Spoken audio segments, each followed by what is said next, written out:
Dans les travaux parlementaires à Ottawa, il y a un sujet qui retient l'attention, c'est la réforme de l'aide médicale à mourir. Les tribunaux ont fixé au vendredi 18 décembre la date limite pour éliminer la notion de mort raisonnablement prévisible de la loi, pour ouvrir l'accès à l'aide médicale à mourir aux gens dont la mort n'est pas imminente.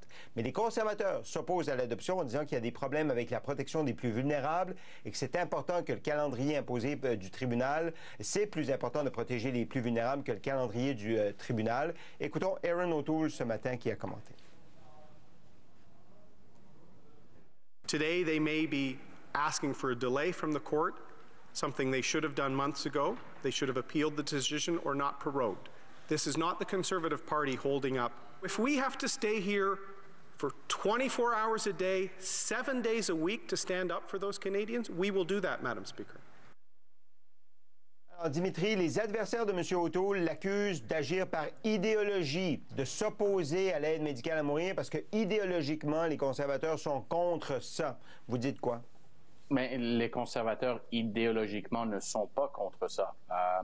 Je pense que c'est un projet de loi très important. Ce n'est pas un projet de loi pour donner un nouveau nom à un parc national.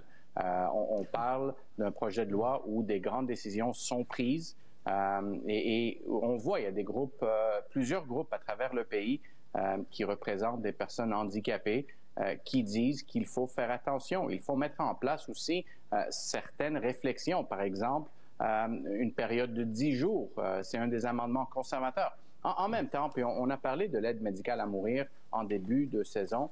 Je ne comprends toujours pas pourquoi le gouvernement fédéral n'a pas envoyé la décision à la Cour suprême pour que la Cour suprême puisse donner une certaine opinion à la responsabilité du Parlement fédéral. Mais en bout de ligne, c'est des grandes décisions. Et comme l'a dit M. O'Toole, je pense que c'est la responsabilité de tous les députés de s'assurer, c'est pas le deadline d'une cour qui compte, c'est de s'assurer de mettre en place une bonne loi. Je vais juste vous montrer, puis je vais prendre un peu plus de temps ici, je vais déborder un peu, mais juste vous montrer ce que le projet de loi C7 dit. Les malades n'étant pas en fin de vie devront attendre au moins 90 jours avant que leur demande ne soit exécutée, question de s'assurer qu'elles n'ont pas changé d'avis entre-temps. Et on ajoute, c'est interdit aux personnes dont la seule maladie est d'ordre psychologique d'avoir accès à l'aide à mourir. Donc, Françoise, vous pensez quoi de la prise de position des conservateurs? Il faut se remettre certaines choses en contexte. Je ne sais pas si ma mémoire est défaillante, mais il me semble que lors de la dernière campagne électorale, je comprends que c'était Andrew Scheer qui était là, mais il parlait au nom des conservateurs quand la décision de la Cour supérieure a été rendue. La question avait été posée par les médias, est-ce que vous iriez en appel? Et les conservateurs, comme les libéraux, on est en campagne électorale, j'en conviens, surtout au Québec, c'est important la question de ce projet de loi d'aide médicale à mourir, de cette loi-là, et on avait dit qu'on n'irait pas non plus en appel. Donc, l'argument d'Erin O'Toole de dire, il aurait dû aller en appel, puis ça aurait été mieux d'aller en appel, bon, je regrette, c'était presque unanime qu'on va vivre avec la décision, ça semblait logique.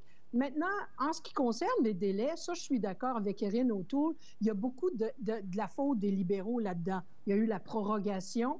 Ça a pris du temps avant que le ministre de la Justice, David Lametti, dépose son projet de loi, qui pourtant, il avait déjà déposé avant. Donc, il y a un peu de niaisage parce que ça fait l'effet, ça fait le bonheur des libéraux de voir les conservateurs s'entre-déchirer. Ah ouais. Et je dirais que les opposants ne sont pas juste avec les conservateurs. Il y a des groupes d'opposants aussi dans différents autres partis. C'est pas nécessairement évident, mais le problème, c'est qu'il y aura un vide juridique, puis le vide, on n'aime pas toujours ça en droit. Hein? Alors justement, Pierre, je rebondis sur le vide juridique, là, parce qu'il y a une loi québécoise qui a été amendée pour respecter le jugement de la Cour, mais la loi fédérale, elle, on n'est pas sûr que ça va être accepté d'ici le 18 décembre. Qu'est-ce qui se passe si la loi fédérale n'est pas réformée, revue d'ici le 18 décembre? Est-ce qu'il y a un vide juridique au Québec?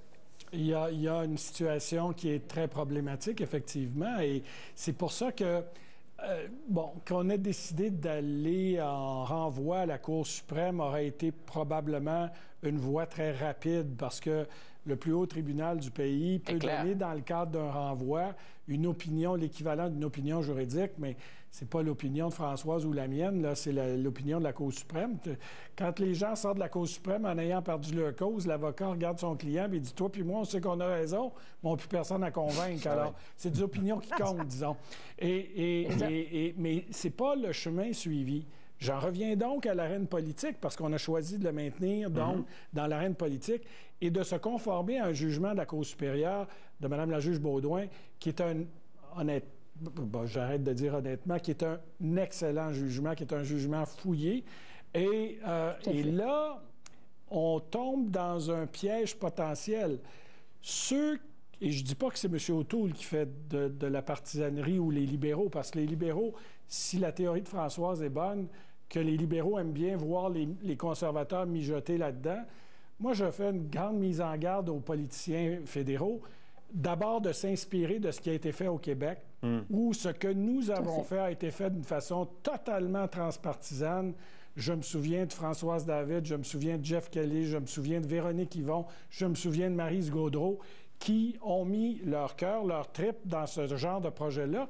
Pourquoi? Parce que c'est un débat social qui est fondamental. Et qui que ce soit qui pourrait être accusé d'avoir fait de la partisanerie politique à Ottawa va en payer un cher prix sur ce genre de projet de loi-là. Jean-François, en conclusion. En conclusion, évidemment, si le Québec était indépendant, ce serait réglé, hein, vous voyez? Non, je vous ai déjà demandé de passer au point 2 de votre liste d'arguments. Passez au point 2 de votre liste d'arguments. Vous avez voulu que je sois sur le panel, alors vous allez on vous accepte comme vous êtes, mon indépendantisme. Et le deuxième choix, évidemment, c'est que le Canada suive l'exemple du Québec.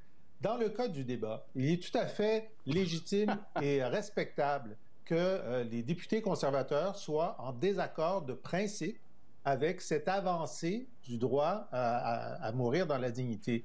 Mais cela dit, ils peuvent l'exprimer dans leur vote sans retarder l'ensemble du processus. Et lorsque M. O'Toole dit on va être ici 7 jours par semaine, 24 heures par jour pour défendre notre point, ben on le comprend, ton point.